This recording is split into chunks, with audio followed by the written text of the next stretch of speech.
Now then, you all right? Welcome back to XG File. Stephen Howson, Ronaldo Brown. You okay? I'm superb. When's the last time we've done one of these, by the way? It's a couple of weeks, I think. It's almost become bi-weekly. I'm not sure whether the audience are upset with that or happy about it. I've been busy. I feel like I haven't stopped in the last few weeks. And it's only going to get busy. I've barely been in the office. Yeah, I feel like I've barely been. Yeah, Steve's never here for people. That's why he's either in the wilderness or somewhere else really obscure, innit? Yeah, I was thinking this the other day while I was in France, thinking I ain't travelling enough, man. And I'm in Germany on Saturday. Yeah, the UK, because this is completely off topic, but you're in Germany on Saturday. You've been to France recently, and you realise there's a lot more to life than being stuck in Manny or in the UK. I've always felt that. I always felt that. I love getting off, and yeah, I mean, we went down to Devon on holiday. Again, we're off topic, but how bad's the weather here though? At the moment, dog shit. It's June and it literally feels like October. The weather-wise, it's really shocking. Yesterday. Yeah. I'm just desperate for a bit of sun and a bit of chilling out. But I've got none of that coming. I mean, obviously we're going to America in July as well for pre-season. At least it'll be warm there, but I'll be busy. So you've been busy now, and it's only going to get busier. You're going to be in season at the Euros quite a bit in Germany. He travels quite a bit now doing his IRL stuff, which is it's been fairly interesting. And then he's got the American pre-season to come and see you guys again. So very busy couple of months for you and a very sad couple of months for Janine. She's going to be moaning so much about that. Team Janine. Yeah, she's already moaning. But also, it's going to be, if we are going to segue, it's going to be a very busy, hopefully, a couple of months for Manchester United as well. Because finally, we've got some sort of clarity on the manager situation. I think the contract's being negotiated at the moment about what power he's actually going to have, because I think they definitely want to change the terms. But then it's also about how United kind of attack this transfer window as well, with the Euros kind of sandwiched in between. It's a shame that the review was done so publicly and announced so publicly, and I ultimately think it is the correct decision. I think it's the one supported by the majority of United fans, even the silent majority. I think there's a couple of vocals. I've seen so many people crying about standards and this, that and the other. And look, if Ten Hag finishes 8th again next year, even if he wins an FA Cup again next year, I'm not sure that's going to be acceptable. You know, unless there's mental circumstances again, but I'm not sure that's going to be acceptable. I think you can look at one season, probably argue that we went backwards, I think, in terms of like the overall performance. Yep. But I think there's mitigating circumstances for that. You don't get 3 or 4 years of excuses for that. And I think that there has to be a level of... I'm sure we're going to get into this, and in terms of the detail of what we want to see going forward. But just to go back just a little bit, because I know you was kind of quite over Ten Hag towards the back end, weren't you? Yes, I was. I was probably as critical as any on Ten Hag. I never come out. It wasn't necessarily sitting on the fence, but I was kind of disconcerted by what I was seeing. I was taking into account the injuries and the mitigating factors that is, as you suggested. But I just always thought from a bit of a setup and a game model perspective that it was a little bit flawed. So my thing was, injuries and personnel was a factor, as it always is. But I think Erik Ten Hag kind of exacerbated the problems with how he set up the team. And I don't think he was putting the players that we did have in the best position to succeed. It was almost like we don't have... So you have the thing where you've got players that probably aren't good enough. You've got a few of them at United, so that doesn't help. But then he's not accommodating for players' strengths enough, which I thought is a vital part of management. It was kind of just he had like this plan A, and he went with it, regardless of injuries or not. And it resulted in us having -1 goal difference, finishing 8th, which was actually quite high for what we could have finished in terms of if you look in the underlying metrics. And obviously we ended up doing decently well in the cups. We got to Carabao Cup, we got decently far. We made it to a final FA Cup and then won against City, where he probably put in his best managerial performance of his tenure. On that, I thought if we were going to win the FA Cup, I don't even know if we've done a video together post the FA Cup, actually. I don't think we have. On the FA Cup, did the level of performance, not because I thought if we were going to win, it's a smash and grab. That was not the case. We were legitimately good. Does the level of performance we were able to exhibit and the fact that it wasn't a smash and grab, has that moved you left or right any? You know what? It's funny about that performance from Ten Hag, and it was kind of like it showed me that he's capable of setting up a compact, pragmatic team that can win. And to be fair, people are saying it's one game. I think towards the end of the season, there were a few games where there was a bit of a shift in terms of something new in terms of we looked a little bit harder to beat. We weren't conceding as many shots, and that was from the Arsenal game. So it was Arsenal, Newcastle, Brighton. Good against Arsenal. Outside of Crystal Palace, I thought at the end of the season we looked a little bit more solid. People say we had players coming back that also could have factored it in, but there was a bit of a change in the setup. It was a bit more improved, and I kind of thought, why didn't he do this earlier? Was my thing. Because the Gary Neville thing, the Gary Neville interview where he was like, I'm playing plan A, and if everyone's not good enough to play plan A, well, I'm playing plan A. That came across a little bit mental. But I get it, but I also don't get it at the same time. Because but surely you would play more pragmatic to keep your job. Because that's what it looked like it was leading towards. Like, you've been dealt the hand that you've been dealt with, which is a shit hand. You're on your 900th centre half of the season. Yeah. Is it not worth? Because the one thing I couldn't ever and still maybe can't reconcile is he sort of kept hammering home. We will play better with Lisandro Martinez in the team. Who, by the way, the performance he put in the other night for Argentina was just outrageous. And everything that we knew it could be. And he's proving Pep Guardiola right when he said he's one of the best centre halves in the world. I love Lisandro Martinez. I love everything he stands for. I think he is a force multiplier. But does he stop us having as many shots as Sheffield United on his own? I think that's got to come from the structure more. Yeah. And that's the thing where I go, Lisandro Martinez back, we are better. We are better. Well, are we 15 goals a game, or 15 shots against us a game better? Because he needs a Ballon d'Or and fucking Miss America if he's going to do that. You bang on. I'm thinking, because Martinez makes a huge difference. I think just even from like a bit of a presence aspect as well, but we all know good he's on the ball. 2 shots not conceded would be a huge difference, not 15. Yes, I know, but that's the thing. But then because of, we've seen, obviously he had a great performance against City, he was unbelievable, him and Varane.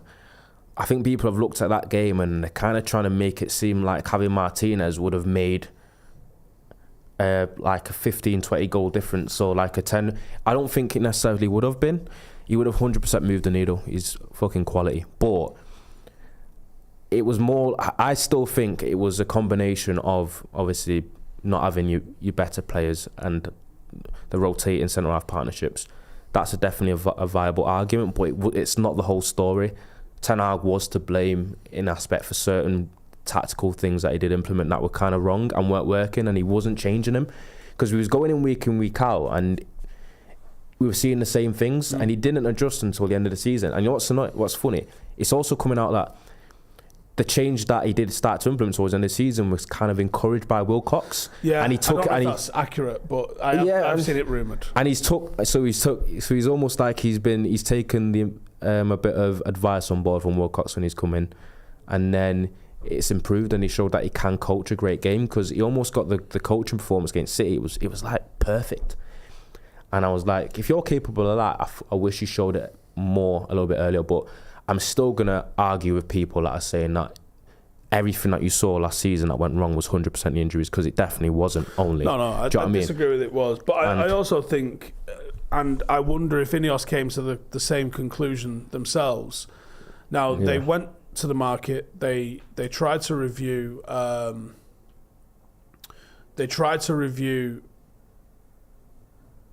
The available options. Yeah. They seemingly got told no by a couple of people, and they may have been told yes by a couple of people, but they didn't. They didn't follow through with bringing them in. I'm talking like Thomas Frank and people like that. Thomas Tuchel supposedly said no. McKenna, the interest clearly got him a new deal at Ipswich. I think it's quite clear they definitely tried to interview people.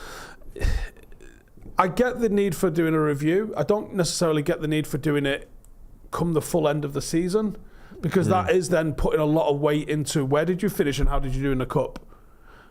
Those things shouldn't have been that relevant. Now, they're a factor, but they're not the be-all and end-all. They're not like a binary, well, he won the FA Cup, he stays, or he didn't win the FA Cup, he goes. Because you don't know what the circumstances of those games were going to be. So I would hope that the review had more input than just, well, we played well in the FA Cup final. But at the same time, I also think that the available options, particularly if someone's sitting there just shouting Southgate and running around the table, I'm so glad. Yeah, he has definitely been saved by the fact that there were that many injuries, and it did seem clear that the players hadn't given up on him. There was a level of like unity there that I saw in the FA Cup final. The players seemed to like him. He's done really well with the youth players. I think that factored in for him, and obviously the injuries. But it did seem like INEOS made the decision quite early that Ten Hag wasn't their guy, but they've then pivoted, because as critical as I've been of Ten Hag, especially for the majority of the season, when I did look at the alternatives and the people that we were linked to as replacements, I wasn't really sold by any of them either. So it kind of, I like INEOS seemed to be, found myself stuck between a rock and a hard place. I was like, move on, I kind of understand it, but who we move on to, I'm not quite sold by either. And so I think delivering 2 trophies, Ole Gunnar Solskjaer was criticised for not quite being able to get over the line. Yeah. And Ten Hag's getting criticised for getting over the line. Like, yes, it's not the Champions League and the Premier League, but it's still 2 trophies. Can't scoff at that. You can't scoff at that. I mean, No. Jurgen Klopp, who's been there a decade, spent like $1 billion, supposedly the greatest manager ever, with the greatest centre-half ever, the greatest Premier League goalkeeper, with the greatest Premier League winger. Like, all of the things that he's got going for himself, all of the stability and all the absolute media wankfest that surrounds him. We won a bigger trophy this year. He literally replicated what Ten Hag did last season. If it was okay for him then, yeah, and okay, this season wasn't good, but Liverpool didn't sack Jurgen Klopp. Yes, he had loads more money in the bank than Ten Hag had, but he had a season where injuries curtailed him and maybe a few other things. And you could argue in those games that Liverpool's structure had also completely departed them. They were conceding so many shots. They were conceding so many goals when they had a handful of injuries. That was it, 5th or 6th they came not long ago, a couple of seasons ago. Yeah. I think it was some. Yeah. They had a couple of hiccups. Some of it was overrated. I think people sometimes fell in love. It could be a bit of the Arteta effect with just kind of like being the challenging City trophy almost that you get, like, you do get praise for. So I'm someone that's never going to scoff at silverware, and I think if you've got a manager that does have a knack of winning trophies, that's a great thing to have, and there's nothing bad about being a good cup team. Yeah, but I'm not gonna lie, United manager's not gonna be judged though on how well they're doing cups. You have to do better than that. But I think a bit of patience isn't the worst thing. I think the club have seen so many managers rinsed and repeated over the last decade that just a little bit of patience we want, and see what a little bit of patience and a lot of structure, and let's see what happens, because he's clearly got the knack of getting over the line. He's got to a lot of finals in 2 years. I think that's something that has to be praised. I mean, last season we beat Barcelona. Yeah. This season we beat City and Liverpool, with the circumstances being what they were, and we were unlucky against Arsenal. 100%, I agree. And so it's the Fulham games and the Crystal Palace games where you go, yeah, you're kind of scratching your head. Do you know what? I don't know what the fuck happened there, like, because a lot of people were very, very in support of Ten Hag, and that's definitely fair, especially when any United manager that delivers an FA Cup win against Manchester City in the final, they're going to be lauding, and I think that's something that you can never take away from Ten Hag, and he'll always be remembered for that. But I think he's gonna have a lot of. But my thing, what I was gonna come to before we look at the super chat, is Ten Hag still. I think he's gonna be on a bit of a tight leash with INEOS. I think. Jay, I can't see that. Do you know what I mean? If you'd have just scrolled it down 2 centimeters, no, just put it back wrist. If you'd have just scrolled the regular chat down 2 centimeters, I could have seen it. Yeah, I think Ten Hag. Thank you. Ten Hag's going to be on a tight leash with INEOS. I think if he, my concern is, that's why people need to like sometimes halt their excitement, is the expectations for Ten Hag are going to be pretty high next season. Well, before we get into that, let me just do this super chat from Jeds. Yeah. So he says, Martinez made Varane better too. I think he was the right stuff for him. Because he was the sort of level of player that Varane wants to play with. I think it's not just great on the ball, but reading the game. He's a great organiser too, our Ramos equivalent. Yeah, and also in terms of how off his nut he is as well. I think it's a mutual relationship though between Varane and I think Varane made Martinez better. Yeah, I think Varane was Varane in terms of the player style he is was a perfect complement for Martinez. You need someone that's a bit more relaxed and a bit more. I'm just going to ghost into these positions because Martinez sometimes. He does get giddy and he does try and murder someone on the halfway line. And you do need someone who'll go, more composed. Let me just go and push over to the left 5 yard because he's going to go and try and take his legs. And Varane's aerially dominant as well. Martinez is really good in the air actually for his duels compared for his size. And he's quite clever with his defending in the box as well. But I thought Varane's box defending last year at times was otherworldly. Do you know what I mean? I didn't know how good he was in the air until he came to United. The thing is, he looks like he could be texting. He's so chilled with it. He's so relaxed with it. Right, I'm going to ask you lot in the chat. I want 2 things off you. So write it down in the chat, and I want you to say what is success and what is acceptable. So you might say, for example, success is only winning the league, and that's a pretty high bar, but that's your prerogative. And you might say acceptable is top 4, right? But I want to know what would be success. I'll start with you. What do you reckon is? I think next season the minimum for Ten Hag has to be top 4, at the very least, and the trophy. I think is that success or acceptable? I think that's just acceptable. You can't say a trophy to be acceptable though. Do you know what? Because I'm being kind because I think people might think I'm naive, but I think if United, from like a starting 11 standpoint, are not a million miles away as we think. I personally think in terms of personnel, United as a squad give me the vibe of 1 or 2 signings away from, under the right coach and the right circumstances and the right structure, of being able to at least run Arsenal and City close. Because people are forgetting that Arsenal challenge. Is that acceptable or is that success? Don't look at them; they can't help you. No, you know me. I'll see what I want to say. Acceptable. I'll lower it. I think acceptable, but I just think people need to realise that Arsenal challenged for the title couple seasons ago out of the blue when no one expected them to. Yeah. And sometimes a team can just arrive in the right circumstances, and I think United have enough recruitment power and spending power that if they do it correctly, can take the huge leap. I don't know if we've got the spending power. Everyone keeps. I listened to the Athletic lads, Laurie and Andy Mitten and that last night, and they seem to sort of say. They acted weird around the profit sustainability thing. I wonder, are United going to have money because we're expecting some decent outgoings? There's already talk of Greenwood going. Sancho's clearly, I hope he's packed his shit anyway. I think United could make quite a lot in sales this summer if we play it correctly and if we're ruthless. And I think it comes out every single window that United have a tight budget and end up spending 200 million anyway. So I think this year with sales, I think we could still spend a decent amount if we're clever. But to me, I think if we have a window of about 3 or 4 players and 2 of them are starting 11 strong players, I think United have a good enough squad to that where top 4 should be the absolute minimum of what we should be achieving. And also not to be harsh on Ten Hag.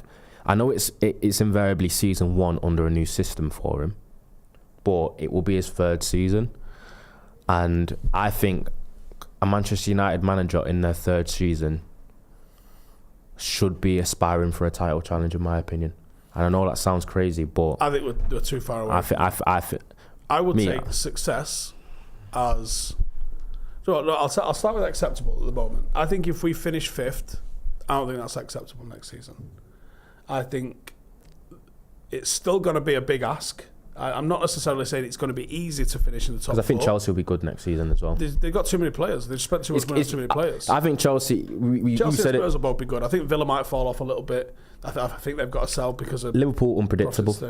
Liverpool, they could fall off hard with Slot. They could. They could really fall off hard. Or they could get a bit of a bounce and end up really inside the top four. I think only Arsenal and City are guaranteed in the top four. But then you're looking at 4 or 5 for the next 2 places. So it's not easy to get into the top 4, but I think it is doable to get into the top 4. So I think if you say top 4 is acceptable, so I think if he comes 5th, he's probably going to go. I think he'll be moved on. So that tells me that's probably what I think INEOS will do. I think they'll be swifter though. Are you not worried that we're hovering around 6th, 7th?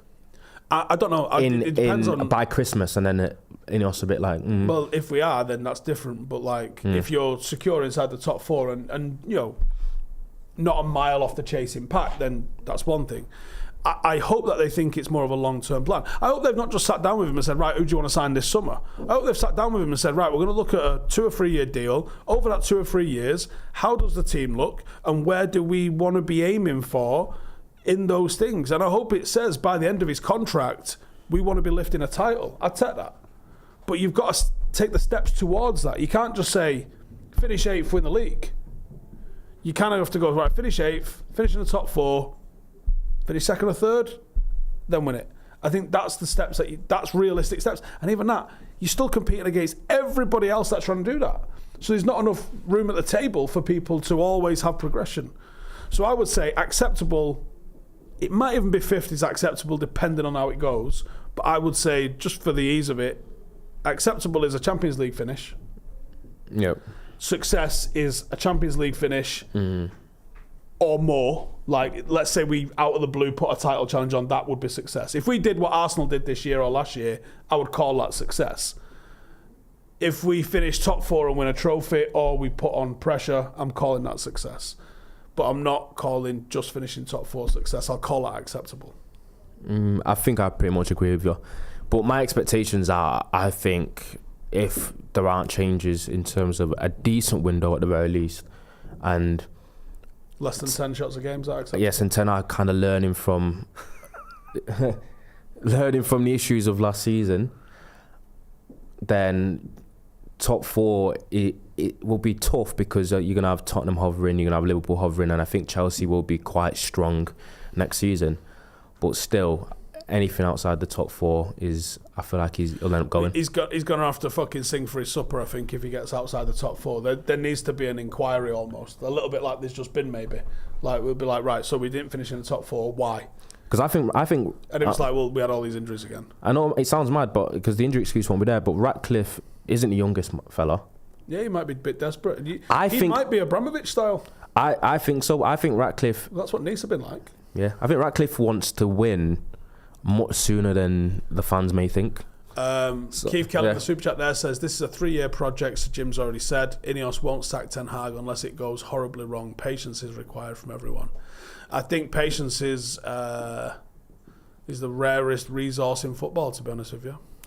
You say patience, 3-year project, but I know it kind of sounds like it's his first year because he's going to get a new contract. It's under the INEOS regime, so I kind of do see that perspective of it. But it is Erik ten Hag's 3rd season that we're going into. Do you know what I mean? So I feel like that whole angle of it's a 3-year project. That's for the INEOS project. That's not for the Erik ten Hag project. Maybe. Do you know what I mean? Fergie took that long. It's different. It's different now. When people say that, I do think it's a bit of a false equivalence when people do that. He was breaking British transfer record for players at the time, though. And he had a team that had recently competed in Europe. There isn't the same level of patience now at known as. There isn't, but is that maybe evidence that it's incorrect? Not really, because as weird as it sounds, up until recently when Chelsea had become a bit of a mess, Chelsea have had the tightest season of managers in the 21st century, whilst also being the most successful before City kind of went into it. Well, that proves the point of your player recruitment is the most important thing. Yeah, I'm not for getting rid of your manager every 2 years. I don't think that's something. I'd rather a manager just be here for 10 years and we have success throughout it, building something, building a little bit of an affinity and legacy, like you saw with we criticise him with Klopp at Liverpool and Pep at City, and who else has been long term? It's often like no one. Fergie. You have to go back to Fergie and Arsene Wenger, but that was rare in the 70s and 80s. You know what I mean? Managers didn't get a lot of time then. So, people like to think they did, but they didn't. But for me, it just because you want patience, which is true, doesn't mean that you've got to accept mediocrity. Do you know what I mean? That is a thing that people are missing. Because the issue that I'm seeing sometimes from some people is they're so obsessed on this fact of not wanting to go through too many managers that they're willing to kind of accept stuff that shouldn't be accepted. Because the problem is when you get a new manager in, new manager wants new players. No managers just go, no, I'll work with what we got. That's never happened in the history of management. Every manager goes, I need 800 million for new players. Every single manager. And there just isn't the budget for that at United. Yeah, do you also think, Steve, because I know there's a lot of dialogue between manager and players when it comes to signing. There's a lot of tapping up low-key as well. Any midfielder that Erik Ten Hag rings up or tries to sign this summer, I think the agent and players going to have to be asking them back, am I going to have to be doing bleep tests during a game like I saw last season? Like, yeah. And it'd be like, yeah. Am I going to have to be... That's why I'm signing you, because I've seen you do it already. I know you want me to play defensive midfield, but am I going to have to be covering 40 yards of space on my own? Yeah, and he's going to sit there and go, think about the highlights you're going to get. Nate says we can't jump from 8th to 4th with a 50 mil budget. Well, that's the thing, is it's not a 50 mil budget, is it? Because we've got 50 mil budget, liquid, supposedly, but we've also got, and some of that can be like blagged out over a few seasons, can it, as Chelsea have shown us. We've also got Anthony, Maguire, McTominay, Sancho, Greenwood, potentially Marcus Rashford. Maybe everyone's chilling going into this, going, we're going to spend loads because we know we're getting 80, 90 million for Marcus Rashford. Like, maybe maybe everyone's so calm because they're like, yeah, well, we know that's happening already. And yeah, that could be true. I see Dan. We might make 300 million sales. I could make 300 million sales. Sancho, Greenwood, and a lot of shirts. McTominay. Right? Rashford, Maguire, Anthony, and maybe Lindelof or something. Yeah. There's 300 mil. I don't think United need to sell to get 300 million. But there's 300 mil. Do you know what I mean? Don't need to. And then you could bring in some 20, 30, 40 million pound players with your 50 million and put us in a better position as a squad. So like some floor raises. By the way, did you see that Barcelona offered us fucking Rafinha and 8 mil? I think that's a bullshit story. I think it is a bullshit story, but when I've seen that, and did Galatasaray offer us like, was it 15 mil or something, or 20 mil for McTominay and Wan-Bissaka, was it? For Manu, they'd have to give Rafinha, Kabasi, and naming rights to your fucking stadium. Pedri, De Jong. After over De Jong, by the way, as well. And they'd have to give us Yamal as well. By the way, the way they've been plus 50 over million. Us trying to sign De Jong last couple of seasons, to ring up, if that even happened, because like I said, I'm sceptical myself, but to ring up and put 8.5 million, you knobheads, you was paying Messi more than that a month. Yeah, that is true. Can you scroll up a little bit because I saw Dan Mazungu, he said quite a few, because he was asking me a few things. Can you scroll up a little bit further, please? He said, our manager gets slagged off because of Antony. Pep Guardiola, nobody blink an eye about Nunes, Calvin Phillips and all that crew. They've all been shit. Do you know why that is? City are just coming off 4 titles in a row and they won a treble last year. So that's why why they've not heard anything. So there wasn't loads about Varane being a bit of a flop. Varane being a flop was exaggerated because of the amount of money spent on him, not because of how bad he was. He was infinitely better than Grealish has been for City, but he just didn't suit the system. United was trying to adapt what worked in Keane and Scholes to now be a Keane and Scholes and Varane free, and the rest of the team wasn't set up to do it. We were trying to play 4-3-3, maybe even ahead of our time, with a midfield three of Keane, Varane and Scholes, which in hindsight you're like, oh my God, that's unreal, right? But at the time, your wide forwards, if you'd have had Ronaldo, Saha and Rooney with those three in behind, United are picking up 7 or 8 fucking Champions Leagues. But when it's Beckham and Giggs, who are old-fashioned wingers rather than a set of 3 forwards with Rude, it weren't working. Yeah. So I think it was an idea. That was a good idea, just the wrong execution or the wrong kind of people to do it. But yeah, he wasn't the flop he's made out to be. Pep spends 100 million on Grealish. It don't matter because one, they've got unlimited money. Do you know what? And two, he is winning, so you kind of... I don't know. I'm starting to wonder whether Grealish was a Pep signing. Because... Well, I think he is because the ones that it seems I don't think he was. Have never really worked.